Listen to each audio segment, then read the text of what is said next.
9절입니다. 하나님의 진노가 불의로 진리를 막는 사람들의 모든 경건하지 않음과 불의에 대하여 하늘로부터 나타나나니 이는 하나님을 알만한 것이 그들 속에 보임이라. 하나님께서 이를 그들에게 보이셨느니라. 아멘. 특별히 18절에 하나님의 진노가 나타난다고 했는데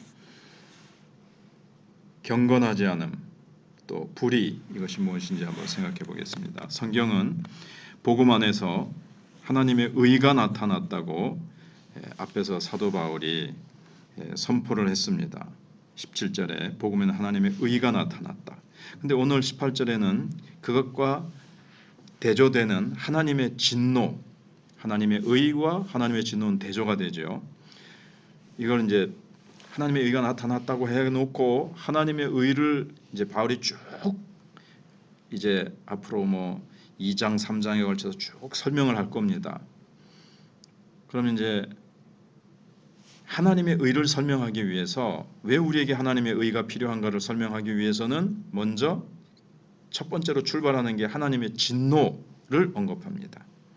그러니까 복음은 단순히 기분 좋은 위로에 그치는 것이 아니라 우리 인간이 처한 상태의 심각성을 직시하게 만들어줍니다. 하나님의 진노는 그냥 감정적인 화가 아니라 죄를 용납하실 수 없는 하나님의 거룩한 성품에서 나오는 필연적인 반응입니다. 죄를 범하고 하나님께 계속해서 반역하고 하나님을 영화롭게 하지도 않고 하나님께 감사하지도 않는 인간들에 대해서 거룩하신 하나님께서는 진노하실 수밖에 없다는 하나님의 이 성품을 이야기하는 것입니다. 그럼 여기 경건하지 않음이라고 했는데 모든 경건하지 않음, 이거는 하나님과의 관계가 깨진 상태를 말합니다. 하나님의 진노가 임하는 이유는 첫 번째로 경건하지 않음입니다. 하나님께서 10계명을 주셨죠. 근데 첫 번째 돌판에는 1계명부터 4계명까지 하나님과의 관계를 다루고 있습니다. 나 외에 다른 신을 두지 말라, 우상을 만들지 말라, 하나님의 이름을 망령되이 일컫지 말라, 안식일을 거룩히 지켜라.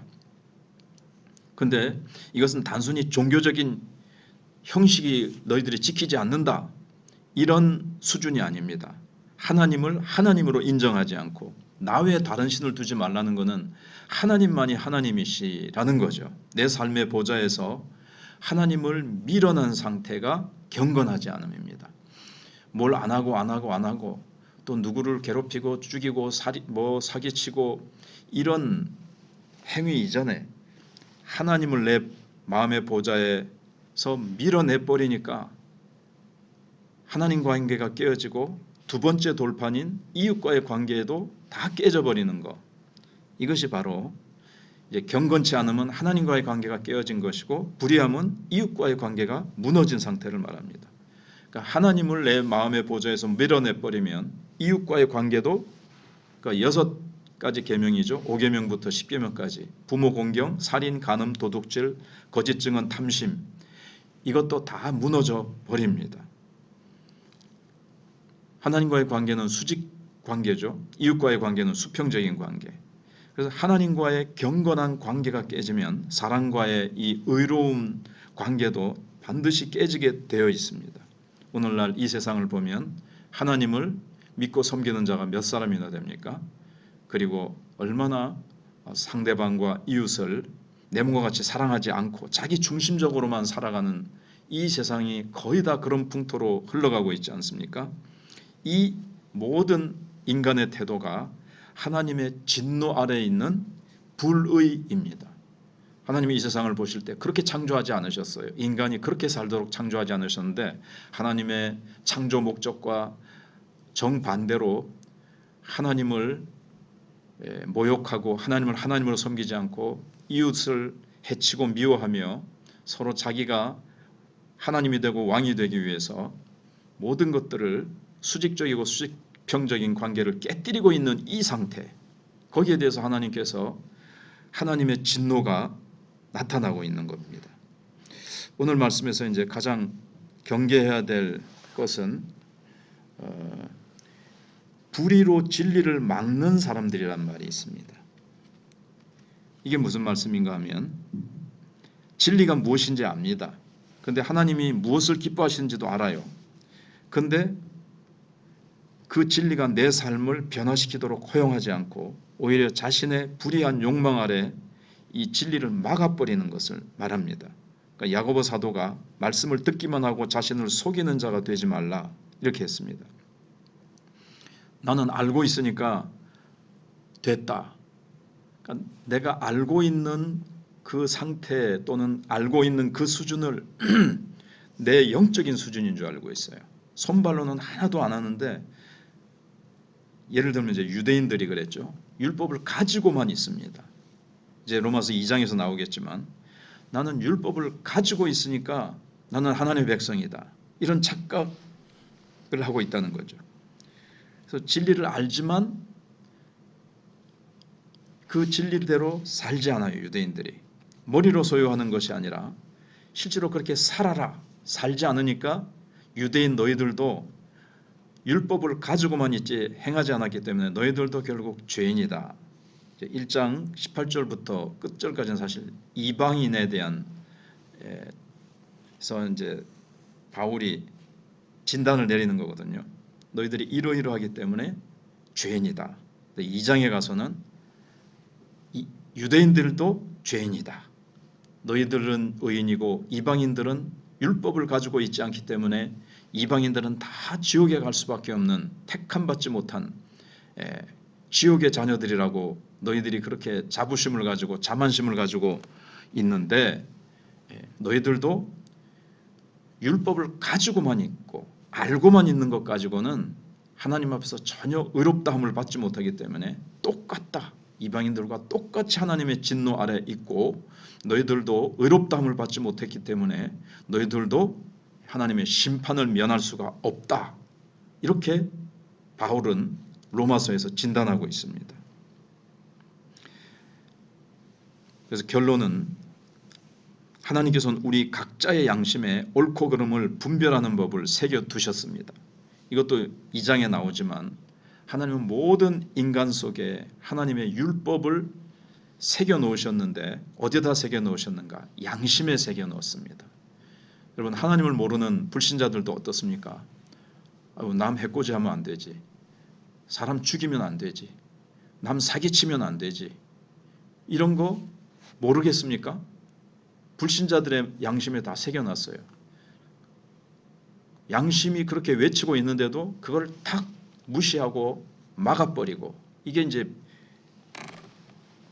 여기 나오는 대로 불의로 진리를 막는 거예요.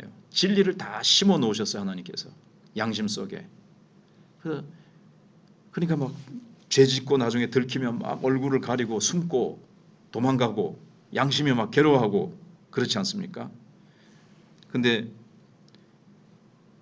하나님께서 그런 거는 돌이키라고 하나님이 주시는 거예요. 막 가슴이 풍덩풍덩 뛰고 막 손이 떨리고 죄를 짓고 나면 나중에 자꾸 죄를 동일하게 하나님께서 그런 사인을 주셨는데도 계속 부끄러워하지 않고 그 죄를 계속 지으면 강팍해지고 나중에 이제 완전히 짐승보다 더 못한 존재가 되는 건데 하나님께서 무엇이 잘못됐는지 양심이 막 사이렌 소리를 울리면서 신호를 줍니다. 그건 잘못된 것이다. 내 스스로도 막 죄를 지으려고 할 때 막 식은땀이 나고 누가 말하지 않았는데도 막 주변을 돌아보고 경찰을 보면 싹 숨고 왜 그렇습니까? 양심이 마음에 하나님이 새겨두신 법이 잘못된 것을 알라고 하시기 때문에 그렇습니다. 불의로 진리를 이제 막는 거죠. 그럼 이제 지금은 안 믿는 이방인들을 향해서 하는 말이지만 우리에게 적용시켜 보면 우리는 다 안다. 그 성경 말씀 안다. 아는 것에서 멈추지 말고 그것을 행하라고 성령께서 내 속에서 이끄실 때에 지금은 아닙니다. 지금은 힘듭니다. 뭐 이런 핑계 저런 핑계 대면서 우리도 불의로 또는 불순종으로 불신앙으로 성령께서 내를 인도하시는 그 진리를 내가 막지 않도록 해야 되겠습니다. 기도드리겠습니다. 사랑과 공의의 하나님 아버지, 오늘 말씀을 통해 우리의 깊은 내면을 비춰주시니 감사합니다. 하나님의 진노가 모든 불경건과 불의에 대하여 나타난다는 두려운 말씀을 거물 삼아 오늘 우리의 삶을 정직하게 돌아봅니다. 주님, 우리는 하나님을 안다고 말하면서도 삶의 중심에는 하나님이 아닌 나 자신이 종종 나의 주인이 되고 내가 나의 하나님이 되어서 우리가 하나님의 진리를 알면서도 행하지 못하는 그러한 부족한 모습들이 점점 더 성숙되기를 원합니다. 순종하며 살아가기를 원합니다. 입술로는 주님을 부르면서 실제 삶에서 하나님 없는 것처럼 행하는 우리의 삶이 발견될 때마다 회개하게 하시고 이 경건치 않음을 용서하여 달라고 주님 앞에 늘 회개하며 새롭게 변화되어 가게 하여 주시옵소서. 오늘날 이 세상이 너무나도 불의로 가득하고 동성애자들과 또 여러 가지 인간이 지금까지 지켜왔던 도덕 윤리는 완전히 무너지고 땅에 떨어져서 짐승보다도 더 음란하고 더 이웃을 해치며 돈 때문에 사람의 목숨을 파리 목숨보다 더 하찮게 여기는 이 불의한 시대, 악과 폭력과 죄악이 가득하고 비진리가 진리가 되고 불의가 의가 되어서 사람들이 온전히 세상을 다 하나님이 원래 목적하신 바를 다 뒤틀어버린 이 사단이 지배하는 세상, 그 사단에게 붙잡힌 악인들이 강포를 행하는 이 시대에 우리가 주님 붙들고 주님의 영광을 위해서 살아가기 위해서는 우리에게 성령의 권능이 필요하고, 하나님, 우리가 정말 형식적인 신앙인이 아니라 진실된 살아있는 예수 그리스도를 모시고 날마다 예수 그리스도의 제자로서 힘있는 삶, 빛된 삶, 소금된 삶, 희생하는 삶, 기도하는 삶을 살아갈 수 있도록 도와주시옵소서. 감사드리옵고 예수님 이름으로 기도하옵나이다. 아멘. 기도하시다가 돌아가시 바랍니다.